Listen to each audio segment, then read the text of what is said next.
Hi guys, it's Angel from AngelSkyeTV. Today's your weekly medicine tarot reading for the week of July 23rd. Happy new moon to you today. New moon's in Leo, so for any one of you guys that want to use that powerful leadership, dramatical energy of Leo to drive your projects further, now's the day to start them, or in the next couple of days.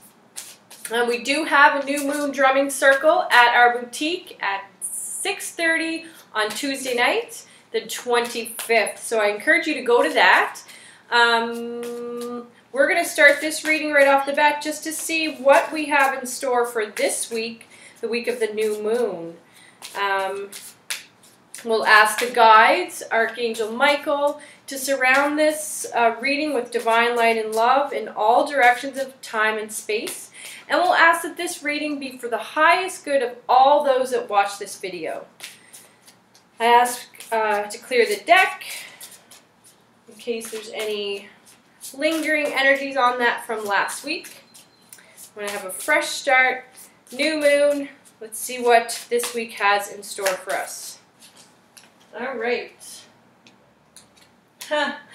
Funny, last week we had these exact same cards starting at the beginning, which is a have patience card. This is something I think that just in general, everyone needs to work on in our modern day society where, you know, nothing is really sacred at all. Everything has to be, you know, done in a second. So, don't mean to sound cynical, just the messages coming through today are to have more patience, to cultivate patience, to stop assuming things have to happen overnight. This isn't the internet where, you know, if it lags for 30 seconds longer than normal, you have a meltdown.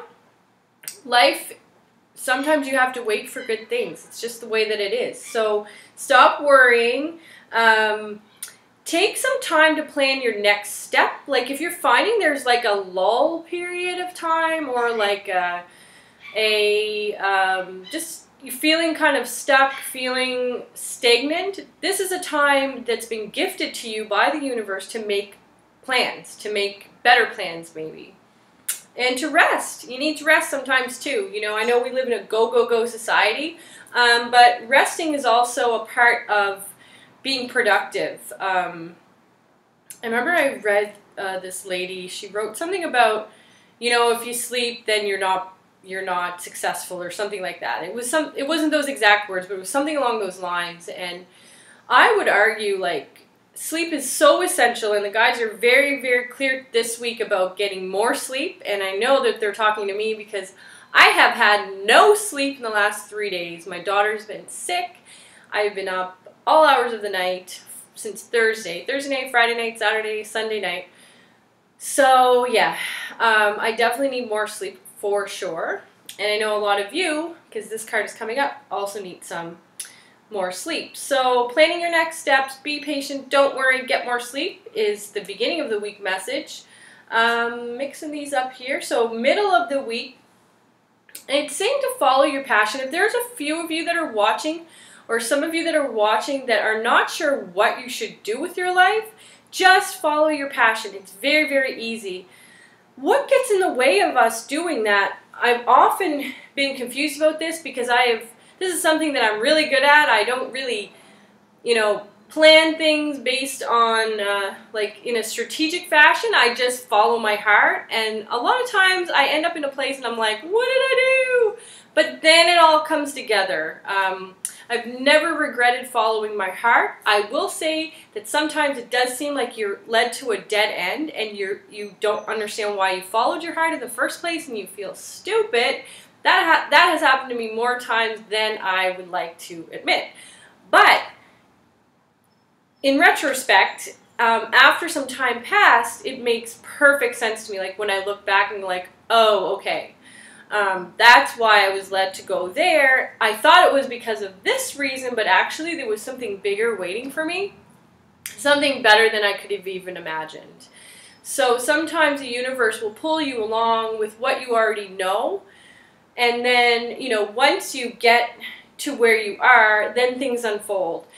A lot of people get impatient, like going back to the patience thing, but if you're not following the little messages that are being told to you now, that seem like they're not relevant, you're not going to get the bigger downloads per se. So follow the little pieces of guidance that you're hearing, and I know you've been hearing it. Everyone is intuitive.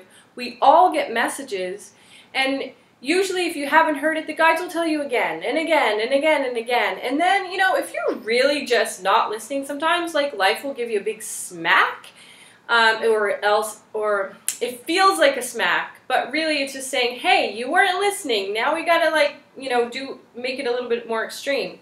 So it's important to pay attention. So in terms of your career, follow your passion. What gets you excited? What do you want to learn more about? And I know that we're a money-driven society, and we have to pay our bills, and we have to, you know, we have to basically sacrifice what we really want to do for our families a lot of times, or that's the messages I get from a lot of people. I make a living selling rocks, people. If I can do that, anybody can follow their passion. And I'm sure my passion is crystals and stones. It always has been. I was laughed and ridiculed about that when I first let people know my interest in these things in my early 20s. And you know what? I'm so glad I just stuck to this path, because I live a beautiful life selling crystals and stones in a crystal boutique off the water in Halifax, Nova Scotia. And I just continued to follow my passion. It didn't start out, you know, it took me a long time to get to that point, but I just kept following the little steps that led me there. And, you know, no one can be you or do you. So don't worry about being the best. You're going to be the best. Just worry about being the best version of yourself. Because if you do follow your creative talents, for those of you that are artists, you will be compensated for those talents if you do it just from your heart space and not worry about money. And I know that is really, really hard to do when, you know, you got to pay your bills. But if you can find yourself in a space, or get yourself into a space that is doing it for the sake of doing it rather than the sake of paying bills, you'll notice a larger amount of abundance that flows in. At least that's been my experience. End of the week, the guides are talking about bringing fun into everything you do, everything, and to multitask with a lightheartedness, not to get bombarded by all of the multiple things that you're going to have thrown on your plate at the end of the week. You do have an exceptional talent for multitasking, whether you know it or not. You might not see the transferable skills. Like maybe you're a mom at home, you have 4 or 5 kids, and you manage them every single day, but you don't see how that relates to the work world or the career world. And I can tell you that it absolutely does. If you can multitask successfully with a good attitude and not constantly talk about how stressed you are, no employer, I'm an employer, I don't want to listen to somebody whine and complain how hard their job is or how much they have to do. If you can multitask with a positive attitude, you open your options to work for people that will respect and value you, because people want people with a good attitude that can be productive, that can be that can produce a lot of they can produce a lot in the amount of time you give them, because they're good at multitasking. And that's what the guides are ushering you to do, is look at your skills and see how they can relate to the work world. Because there are a few of you that are watching, they're telling me, that are just too hard on yourself. You don't see your value. You don't see what you can bring in the work world. So I'm feeling like there might be some stay-at-home moms or something like that that might be tuning in. If that's your situation, if you're a stay-at-home mom and you feel like you know you're just going crazy at home with children, I can relate. I raised 2 kids, and for the first 3 years of each of their lives, which were 14 years apart, I stayed home with them for 3 years, each of them. And it was literally the hardest thing I've ever had to do. No, amount of work in the career world even compares to what being a stay-at-home mom is like. It is so challenging, and I'm even finding it. I'm finding that happening to me again this summer, where my daughter's not in childcare, so I'm home with her most mornings. I'm finding it very challenging. It is so tough, and if you're a stay-at-home mom, you're watching this video, you're being encouraged to look at all the things you do at home with your children and see how that can relate to the career, and maybe, you know, just have some patience. You're going to be home with them maybe just for the summer. Maybe it's just like summer break like myself, and then they go back to school and you have a little bit of a break. But if, you know, you're gonna wait till they start school maybe, or wait till they're 3 like I did, or whatever, they just want you to keep saying it's temporary. And I promise you that that work you put in with your children is so essential. And don't mean to go off on a tangent here, but this week the guides are really encouraging me to talk specifically to the moms that are watching, maybe the dads that are at home with the kids too, because they want you to realize your value. They want you to start realizing your value. And if you're not a mom, but you're just at home, you haven't found the right career, just realize your value. That's how you're going to find the career of your dreams, is seeing what you're worth.